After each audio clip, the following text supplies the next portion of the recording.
जय सिया राम। आप सभी को अयोध्या में श्री राम जन्मभूमि की प्राण प्रतिष्ठा को लेकर पूरे भारतवर्ष में जोर शोर से तैयारी की जा रही है।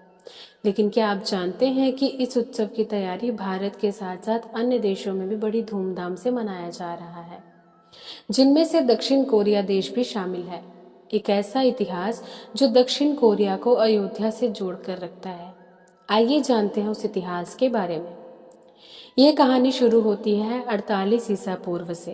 अयोध्या में एक राजकुमारी रहती थी जिनका नाम रानी सूर्यरत्ना था। सूर्यरत्ना के पिता का नाम पद्मसेन और माता इंदुमती थी।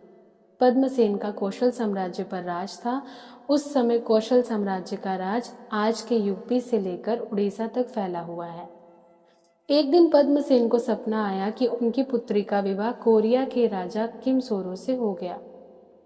अपने इसी सपने की मर्यादा को रखते हुए पद्मसेन ने अपनी बेटी सूर्यरत्ना को पूरे 7 सामान के साथ समुद्र के रास्ते कोरिया भेज दिया।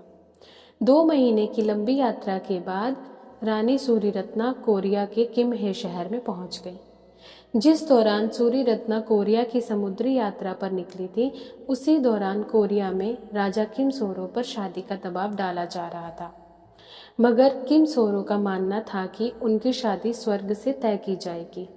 इसके बाद उन्होंने अपने सिपाहियों को आदेश दिया कि वह घोड़े और बोट लेकर उनकी राजधानी के दक्षिण में एक आइलैंड की तरफ जाएं। सोरो से आदेश मिलने के बाद उन लोगों ने वही किया। वहां पहुंचकर उन्होंने देखा कि उनकी तरफ एक जहाज आ रहा है। उन्होंने फौरन इसकी जानकारी राजा को दी। इसके बाद सोरो ने सिपाहियों को दोबारा भेजकर उन लोगों को लाने के लिए कहा, मगर रानी सूर्यरत्ना ने यह कहते हुए उन्हें वापस भेज दिया कि वह किसी भी अनजान के साथ कहीं नहीं जा सकती। तब राजा ने वहीं पहाड़ी की तलहटी पर उन लोगों के लिए टेंट लगवा दिए। रानी सूर्यरत्ना टेंट में पहुंच गई। रानी के टेंट में पहुंचने के बाद उनसे मिलने वहां राजा पहुंचे। रानी सूर्यरत्ना ने जब सोरो को अपने सपने के बारे में बताया तो राजा का जवाब सुनकर भी वह सन्न रह गई।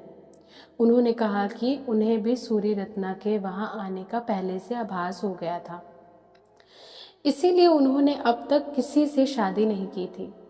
तब राजा सोरो ने रानी सूर्यरत्ना से शादी कर ली। शादी के बाद राजा सोरो ने रानी सूर्यरत्ना का नाम बदलकर हियो होंग ओक रख दिया। शादी के बाद रानी सूर्यरत्ना ने सोरो से कहा कि वह अपने 2 बच्चों को अपना सरनेम देना चाहती है। कहा जाता है कि राजा और रानी के 12 बच्चे हुए। आज कोरिया में कारक गोत्र के तकरीबन 60 लाख लोग राजा किमसोरो और अयोध्या की राजकुमारी का वंशज मानते हैं। इस वंशज के लोग किमहे में रहते थे। किमहे पुसान के नज़दीक था, जिसे बुसान का नाम दिया गया है आज के टाइम में। बुसान सियोल के बाद साउथ कोरिया का सबसे बड़ा शहर है।